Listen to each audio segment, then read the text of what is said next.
Claude Ménard, bonjour. Vous êtes retraité, vous habitez à Bagneux. Autrefois, vous étiez épicier. Mais en mai 1981, vous avez soutenu la candidature d'un homme politique.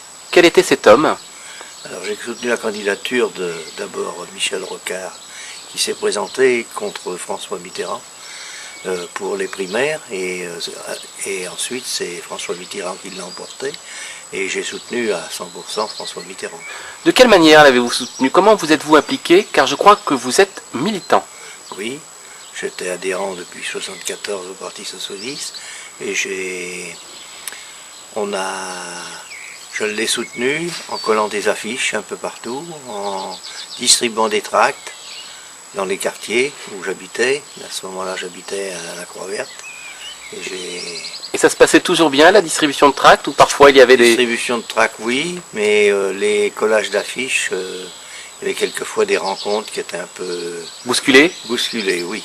Par exemple, une fois, je me suis fait arrêter avec ma voiture par des jeunes du Front National que j'ai reconnus parce qu'ils habitaient le quartier.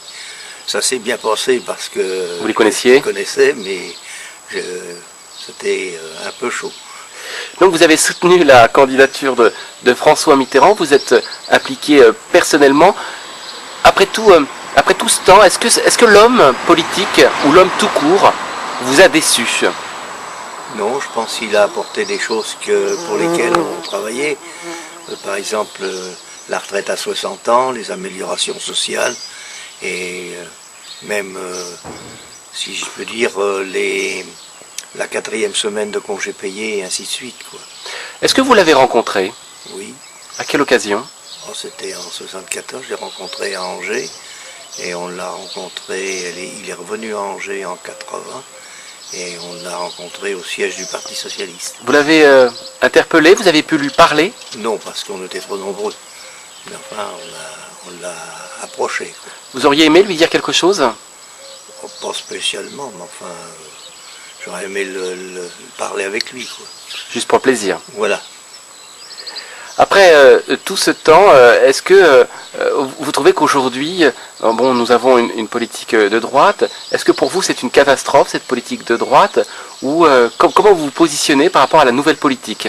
La nouvelle politique, c'est une politique de fric, hein, uniquement tout est basé sur l'argent, tout est basé sur le pognon, et au lieu d'être basé sur la solidarité et puis l'aide des uns aux autres. Pourtant, Claude Ménard, François Mitterrand a déçu. Il a plus ou moins menti. On sait qu'il était impliqué dans des affaires assez douteuses. Est-ce que ça ne vous a pas changé le regard sur cet homme? Non, parce que l'homme, il était lui-même, et puis il avait quand même des projets quand même de solidarité. Malgré les affaires des écoutes téléphoniques? Oui, malgré tout ça, je pense qu'il travaillait avec une équipe. Et je pense que c'est cette équipe qui a fait quand même que la France s'est développée à ce moment-là. Aujourd'hui, Claude Ménard, selon vous, quel serait le meilleur remplaçant et de l'homme et de ses idées? Quelle serait la personnalité d'envergure qui pourrait remplacer François Mitterrand à gauche?